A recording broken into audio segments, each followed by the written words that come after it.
आज आपल्या दादांना जाऊन 6 महिने होत आहे. एकतर 6 महिने असे भराभरा गेले की कळलंच नाही. आणि पहिल्या दिवसापासून आमची सगळ्यांची इच्छा आहे, मागणी आहे की एक सखोल चौकशी झाली पाहिजे. त्यांनी पहिल्या महिन्याभरात आपल्याला एक प्राथमिक अहवाल तिथं दिला, पण तो आम्हाला काही पटला नाही. त्याच्यात अनेक मुद्दे त्यांनी जे घेतलेत ते चुकीचे आहेत. तुम्ही जर तिथं गेला, बारामतीत गोजूबावी म्हणून एक गाव आहे, तर तिथं खूप गोष्टी त्या प्राथमिक अहवालमध्ये जे त्यांनी लिहिलेले ते सगळे चुकीचे ठरलेले आहेत. तरी आम्ही सगळे इथं थांबलो आहे आणि आज काकांना जाऊन 6 महिने झाले. पण खंत एकाच गोष्टीची आहे की आत्तापर्यंत सत्य हे जनतेच्या समोर आलेलं नाही आहे. आम्ही सगळ्यांनी संयम ठेवलेला आहे. आम्ही वाट बघत होतो की दुसरा आता तिथं रिपोर्ट येईल, तिसरा रिपोर्ट येईल. पण आता परवाच मी बातम्या बघत होतो, जी एअर इंडियाची जी दुर्दैवी घटना आपल्या अहमदाबादला जी झाली, त्याला वर्ष होऊन गेलं तरी पण आत्तापर्यंत कुठेही काही तिथं चौकशी केली गेली नाही आहे किंवा रिपोर्ट आपल्या सगळ्यांच्या समोर आलेला नाही आहे. आणि अजितदादांसारखे एवढे मोठे नेते आपल्याला अचानक सोडून गेले. लोकांच्या मनात शंका आहे. सारखं लोक बोलून पण दाखवतात आणि तरी आत्तापर्यंत तो रिपोर्ट समोर येत नाही. ह्याच गोष्टीची खंत आहे आणि वाईट वाटतं.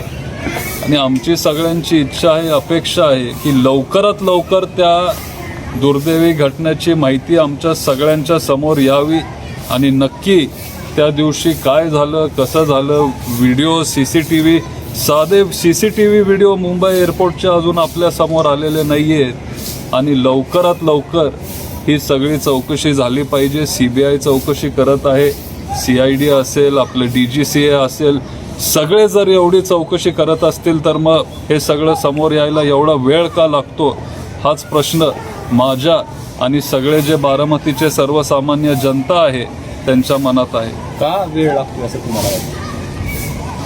आता मी चौकशी तिथं करत नाही आहे. चौकशी सगळे पोलीस अधिकारी असतील किंवा जे टेक्निकल लोक आहेत ते सगळे तिथं चौकशी करत असतील. करत आहेत, नाही करत आहेत हे त्यांनाच आपल्याला विचारावं लागेल. पण वेळ लागतोय हे खरं आहे. आज 6 महिने होऊन गेले. आम्ही पण संयम ठेवला, आम्ही पण थांबलेलो. आम्हाला वाटलं की आज रिपोर्ट येईल, उद्या रिपोर्ट होईल. एवढे दिवस झाले, आत्तापर्यंत काहीच आपल्यासमोर आलेलं नाही आहे. पण आत्ता खरी गरज आहे की लोकांसमोर तुम्ही हे सगळं मांडलं पाहिजे.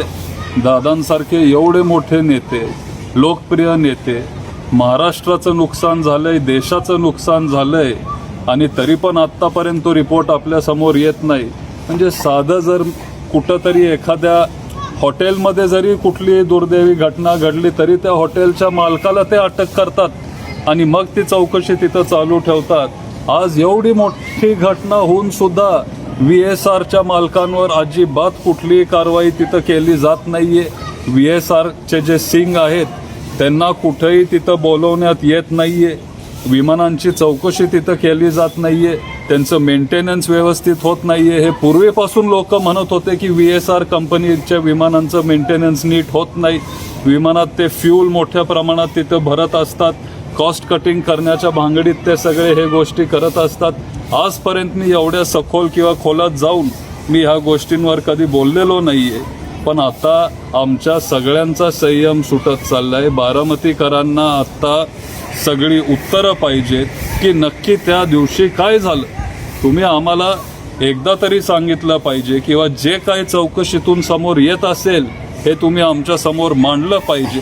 एवढीच मी विनंती करतो. तुमच्या माध्यमातून मी सगळ्यांना, जे कोण आपले इन्व्हेस्टिगेटिव्ह एजन्सीज असतील त्यांना सगळ्यांना विनंती करतो की लवकरात लवकर हे सत्य तुम्ही आमच्या समोर मांडावं. अजित पवारांचा अपघात 28 तारखेला झाला. त्याच्यानंतर 13 दिवसानंतर साधारण 11-12 फेब्रुवारीच्या दरम्यान हा घातपात असल्याचा संशय व्यक्त केला गेला. तेव्हा जी प्रकर्षानं मागणी होत होती चौकशीची ती आता होताना दिसत नाही आहे आणि हेच त्या संबंधित यंत्रणेला पाहिजे असं तुम्हाला वाटतं? तेव्हाही आपण मागणी केली, तेव्हा आपण प्रयत्न केले. पण आपण पण समजून घेतलं पाहिजे की शेवटी त्यांनाही आपण वेळ दिला पाहिजे. ते सगळे जे टेक्निकल एक्सपर्ट्स असतात किंवा ज्यांना विमानातली आतली टेक्निकल माहिती असते किंवा जे हे काम करत आले त्यांना पण आपण थोडा वेळ दिला पाहिजे, ही तेव्हा माझी भावना होती. पण लवकरात लवकर आपल्याला हे सगळे गोष्टी समजले पाहिजे, ते तेव्हाही वाटायचं, आजही वाटतंय. आणि आता 6 महिने होऊन गेले, असं मला तरी वाटतंय की आता आपण भरपूर त्यांना वेळ दिलेला आहे.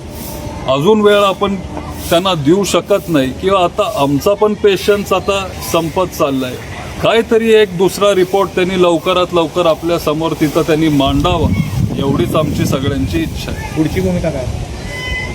आता आम्ही त्यांच्या रिपोर्टची वाट पाहू. मला विश्वास आहे की सगळे तिथं पाठपुरावा करत असतीलच. मग ते स्वतः काकी असतील किंवा सगळेच तिथं पाठपुरावा करत असतील. पण लवकरात लवकर तो रिपोर्ट आला पाहिजे. आम्ही तिथं पाठपुरावा करू, आम्ही त्यांना जाऊन भेटू, त्यांना विनंती करू की आत्तापर्यंतची जी काही माहिती असेल ती तुम्ही आमच्या समोर मांडली पाहिजे. जे काही गोष्टी तुमच्या फाइंडिंग्समध्ये आल्या असतील ते तुम्ही आम्हाला सांगितले पाहिजेत, कारण आम्ही आता अस्वस्थ व्हायला लागलोय. लवकरात लवकर काहीतरी नवीन माहिती आमच्या सगळ्यांच्या समोर आली पाहिजे.